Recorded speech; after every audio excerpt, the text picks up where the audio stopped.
परिवार को प्रताड़ित करने का कार्य वर्तमान सरकार द्वारा किया जा रहा है। उसी सबको लेकर के कल राष्ट्रीय महिला कांग्रेस की राष्ट्रीय अध्यक्षा दिल्ली में कॉन्फ्रेंस की। आज आप सबके बीच में आप सबको संबोधित करने के लिए उत्तर प्रदेश महिला कांग्रेस कमेटी की प्रदेश अध्यक्षा आप सबकी बहन शहला रानी जी आप सबके बीच में उपस्थित है, सभी संबोधन करेंगे। जिला अध्यक्ष हमारे क्या उद्देश्य है, पहले मैं थोड़ा वो ब्रीफ करूंगी आपको। 15 सितंबर 2024 में हमारे कांग्रेस नेत्री रोशनी कुशल के साथ क्या कुछ होता है उसके बारे में आपसे बात करना चाहती हूँ। लगातार पिछले 4 सालों से बीजेपी के कार्यकर्ता राजेश सिंह सैफरन की तरफ से रोशनी कुशल जी को धमकियां दी जा रही थी, मानसिक प्रताड़ना दी जा रही थी, जिसमें इन्होंने उसको कुर्सी का भी आदेश दिया, उन्होंने उसके पति और भाई को जेल में डाल दिया। मैं आज प्रेस वार्ता का क्या उद्देश्य है? रोशनी कुशल जो कि 15 सितंबर को पिछले 4 साल से बीजेपी के एक कार्यकर्ता हैं राजेश सिंह सैफरन, उनसे 4 साल से वो मानसिक प्रताड़ना झेल रही थी। उसको फेसबुक और ट्विटर के माध्यम से इस तरह के मैसेजेस दिए जा रहे थे। 4 साल के बाद 15 सितंबर को महिला स्थापना दिवस भी था, उसने सोचा कि वो घर जा करके उनसे बात करेगी कि वो इस तरह का क्यों हो गया। लेकिन वहाँ जाते ही साथ वो पहले से ही राजेश सिंह सैफरन लोग तैयार थे और काफ़ी मारा पीटी शुरू हो गई। उस मारा पीटी गहमा गहमी में रोशनी की तरफ से भी एक झापड़ राजेश सिंह को दिया गया। उस एक झापड़ की सज़ा इतनी बड़ी उसको मिली कि उसको थाने पे ले आया गया, 1:30-2 बजे रात तक बैठाया गया।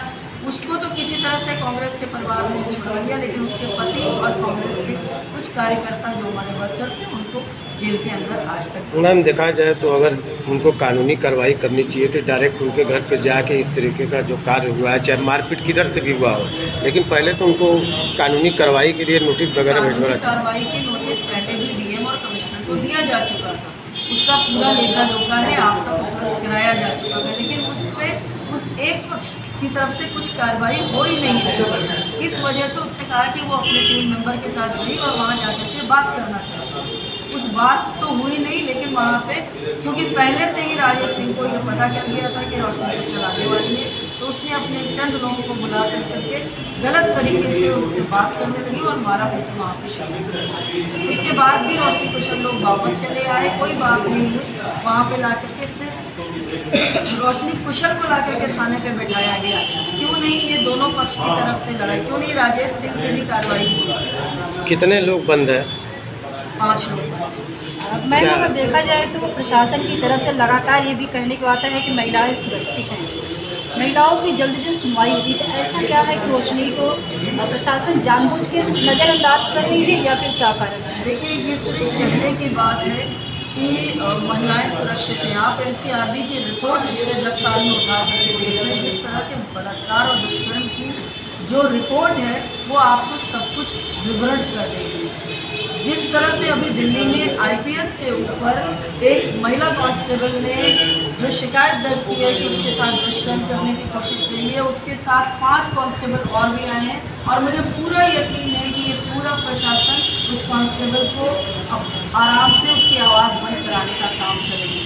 लेकिन कल की प्रेस कॉन्फ्रेंस में दिनेश फोगाट जी ने भी इस बात का आश्वासन दिया है और हमारी राष्ट्रीय अध्यक्ष अलका लांबा जी ने भी आश्वासित किया है कि उस महिला कांस्टेबल की लड़ाई हम लोग लेकर के आगे बढ़ेंगे। आगे की क्या रणनीति है? अगर यही रही तो फिर अगला कदम क्या होगा? अगला कदम बिल्कुल हम सड़क से सदन तक जाएंगे और बहुत बड़ा आंदोलन होगा, क्योंकि महिलाएं आधी आबादी हैं और आधी आबादी पूरा अधिकार, पूरा हक रखने का हौसला रखती है। हम सड़क पर उतर के रोशनी की लड़ाई और रोशनी जैसी तमाम महिलाओं की सुरक्षा के लिए हम सड़क पर बहुत जल्द उतरेंगे, अगर प्रशासन और सत्ता की तरफ से कोई हमें आश्वासन कार्रवाई